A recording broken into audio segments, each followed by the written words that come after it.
Love Live Superstar Season 1 Collector's Edition Review. The Love Live franchise has come a long way since its original debut in 2010, becoming a major juggernaut by the Namco's portfolio and encompassing a media mix from anime and manga to video games, kid merchandise, and even a regular circuit of live concerts that draw in thousands of fans. Love Live Superstar appears on the scene as the franchise's fourth major entry, it evidently has a lot of love level too. Not just in meeting fans' expectations, but its creators' desire to break new ground. In the already crowded space, it is under the challenge. Let's find out. In the beginning of the series, we're introduced to Kana Shibuya, a high school girl who loves singing but, due to the incident, when she was younger, can perform in front of other people when she was implied to the nearby music school, Yuigaoka's girls' high school. She ends up not being able to sing at the entrance exam and is bumped down to the school's general course curriculum instead of being at the music programming. When she had given up ever chasing a career as a singer, things begin to change as she bumps into fellow first year, Kiki Tang, an exchange student from Shanghai who wants to set up her own school idol club, and after hearing Kana's amazing voice, wants her to be a part of it. While Kana initially says no, the pair find themselves going up against the stern student council president, Ren Hazuki, who cares only for the school's reputation and bans school idols on the grounds that they are not serious enough about music. Appealing to the school's headmistress, the pair get one chance. Place first an upcoming Yoyogi School Idol Festival and the club will be established. With so little time and experience, will the pair be able to make it? Or will the dreams be dashed forever? While the franchise's first two iterations focus on its characters trying to achieve clear goals, nearly seeing their respective schools from closure, there's been an effort to move away from this to more character-oriented storytelling. For example, with Nichigasaki High School Idol Club being more character richness rather than focusing on an overarching storyline.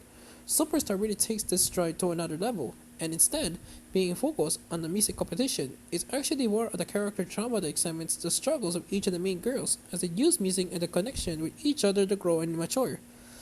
You can say this is similar to what Nichigasaki tried to do. Superstar makes it work thanks to its much smaller cast and being able to weave it different character strands into one cohesive whole. Having one only 5 girls rather than the typical 9 allows it to add to so much more depth and exploration into the development that you have feel a deeper connection to all of them rather than just trying to pick out your favorite depending on what particular shows you like. Even if several of the characters here to continue to play to those familiar tropes. The development arcs for the 5 girls are spread throughout the series, trying to avoid the once and done approach you had in the past. Usually does still have to spot on the one character's problems in certain episodes. Some of these characters' arcs are stronger than others strong, and I found that it flag a bit in the middle. Particularly when it looks at Ren and whenever the girls' rival idol group, Sunny Passion, gets involved. With both of these, as well as with countless other callbacks and references to the original series, there is a sense of being held back slightly by nostalgia. One of the main plot points that involves Ren tries to play to those expecting more of the traditional Love Live formula, and what you expect is to have a major impact on the direction of the series. It actually turns out to be so insignificant that it might as well not to be there. Meanwhile, Sunny Passion borrow a lot from Arise, acting as Leanna's mentors in the same way their predecessors did the reviews.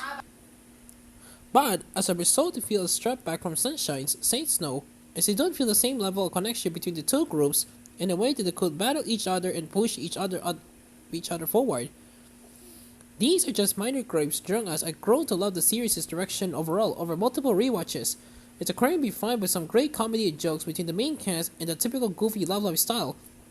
And the growth over the course of the series is also incredibly moving, where you get the connected dread of trying to get the school idol club off the ground, which explodes in a very different way from what he has come before. It really shines when it hooks things up with their individual stories. There is an ongoing plotline around Keke and her family that doesn't get resolved here, but otherwise you see Kana's childhood friend Chisato desperately wanting to stand on her own 2 feet. Ren's main plotline on her struggling that leave out to her late mother's legacy as founder of the school, while my personal favorite, struggling actress Sumire, finds herself never being able to get to the lead role for anything. So Kana's journey to take century stays strong, continually being explored throughout the series as they go from slowly forming up to pushing on with entering the main competition, eventually becoming the true climax of the series in episode 11 as everything comes full circle for her.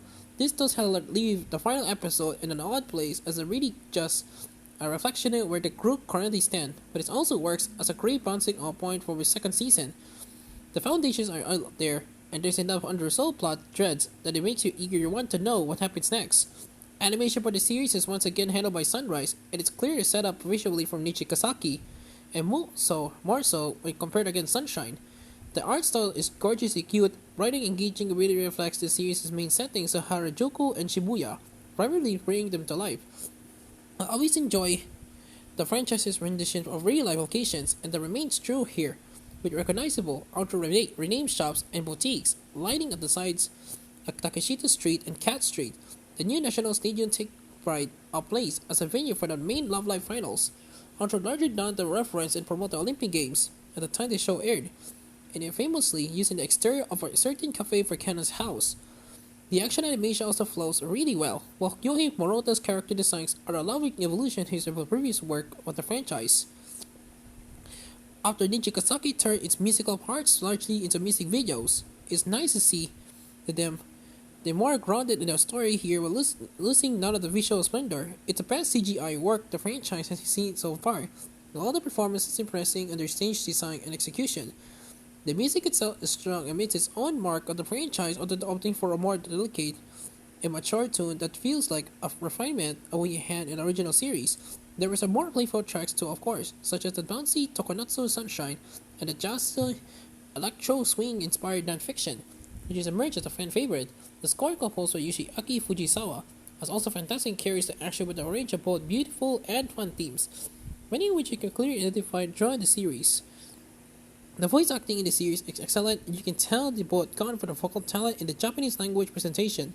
You have Leo starring as Keke, who is already established singer cosplayer, and there are also bright new faces among the rest of the cast that can really sing, like Sayuri Date, who just like Kanon, has a pretty great voice. For music shows, I think they gravitated toward the original Japanese language presentation.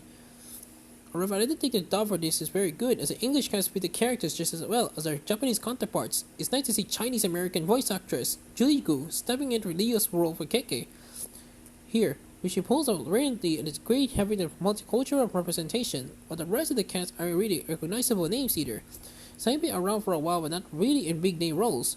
The UK release of the series is brought to us by Anime Limited, featuring all 12 episodes in both English and Japanese with English subtitles.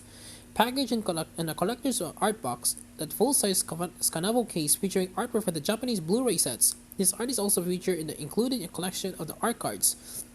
There's also a small booklet featuring character profiles and interviews with the Japanese cast. On these extras feature the Leela Naota animated songs produced for NHK, the promotional videos and commercials for the series, and Texas opening and endings, including the Texas version of episode 1's Mira Yoho Hallelujah. Overall, Love Live Superstar feels like a fresh step forward to the franchise, employing a smaller cast and lovingly taking its time to develop them over the course of the series to produce some wonderfully moving moments.